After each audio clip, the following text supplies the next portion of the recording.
Hello and good day. I'm Mike Adcock with your Worldwide Tropical Outlook for today, 17 July 2013. Our brief time is 10 Zulu.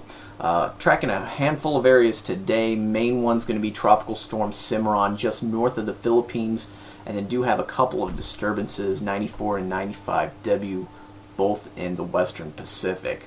Tropical Storm Cimaron, though, is going to be our key focus. At 9 o'clock Zulu, JMA placed this system 145 kilometers north of Laoag City in the Philippines. Winds are 35 knots, gusting to 50, and it is moving to the northwest at 10 knots. Pagasa has issued Signal 1, or continues to keep Signal 1 out for a handful of locations there in northern Luzon. 45 to 60 kilometer winds there. Looking from Hong Kong and China, not seeing any tropical storm warnings yet with that, so we'll continue to keep an eye for that. But of course, follow the guidance from your local meteorological agency.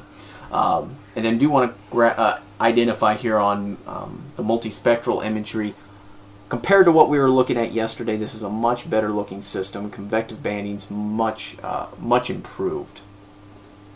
So looking at the forecast, this is the JMA Cimaron forecast.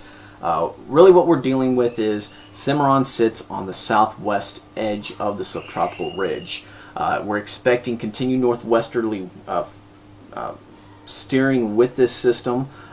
So what our forecast challenge is right now we're under the Tut cell. That's been giving us the good outflow, helping to enhance convection. We're going to start losing that here pretty soon. And as we approach China, we're going to start seeing increased shear as well as landfall. So time is starting to run out in terms of strengthening. Will we strengthen from the current 35 knots? Yeah, I believe looking for at least 40 to 45 prior to landfall, and that's pretty much the general consensus across the agencies. Right now, really, it's going to be timing landfall on China.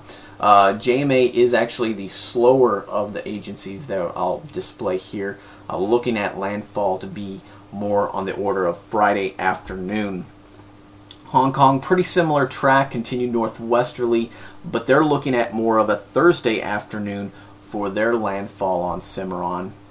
And then, of course, this is still in Pagasa's area of responsibility, so the local name here, Isang, they're tracking it. Again, northwesterly, they're probably more on the eastern side of the agencies, but still looking at a Thursday afternoon landfall on China. And then lastly, the Joint Typhoon Warning Center, again, pretty much straight northwesterly track prior to landfall Thursday night. Now, I kind of mentioned earlier, our forecast models have become a little bit better in terms of agreement. You could see it in these tracks that I just showed you. All of them now pretty well in agreement with a northwesterly track, avoiding Taiwan, at least for a direct landfall. Showers and thunderstorms associated with the northeastern banding will be a problem for Taiwan, but pretty much this is going to be a China storm. And that's, like I said, because our models are in much better agreement. Well, if you remember from yesterday, they were very well spread after the day 20 or after the day 1 point. Much better on now, and with that, the agencies have a lot better confidence in their forecast. I kind of mentioned the intensity is going to be a question. Like I said, short time for it to strengthen. The next 24 hours, or actually more like 12 to 18 hours, is our window for any significant strengthening. So 35 could see going up to 40 to 45, but beyond 45 is really going to be we just don't have the time before landfall to get that to occur. Our Dvorak Analysis across the board, looking at about a 3.5 to a 4/10 wrap on the log 10 spiral. And that's leading us to about a 2 to 2.5 data T. And that's pretty much on the border of tropical depression to tropical storm strength. The model as well as the pattern would lead us more toward 2, a little on the conservative side.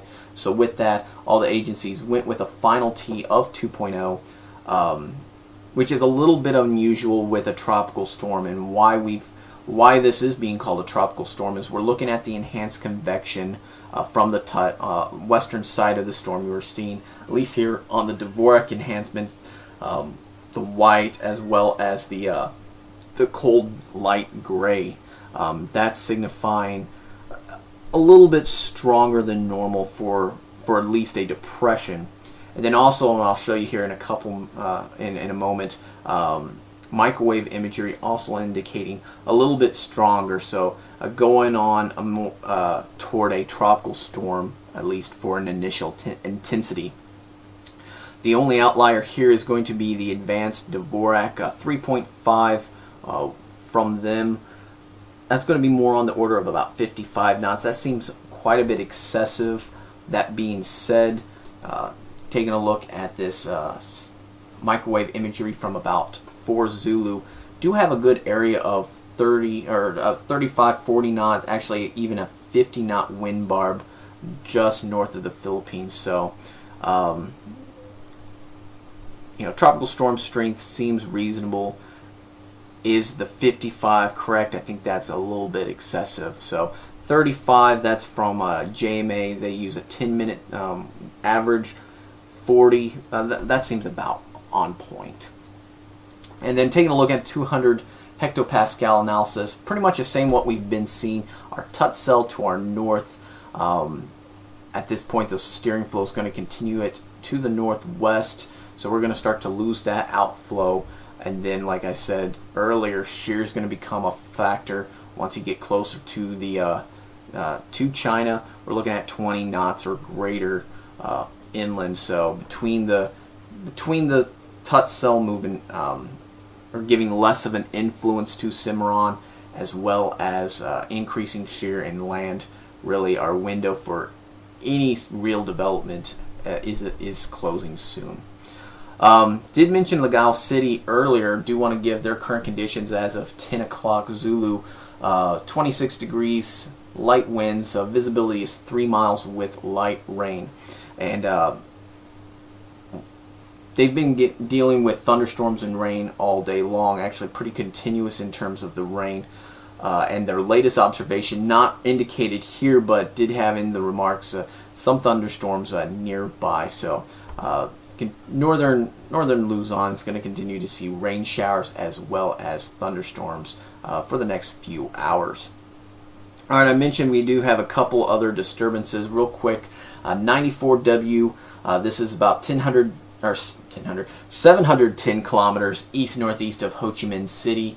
Right now, JTWC really isn't monitoring this in their outlooks. We'll continue to keep an eye on it, but pretty disorganized at this time.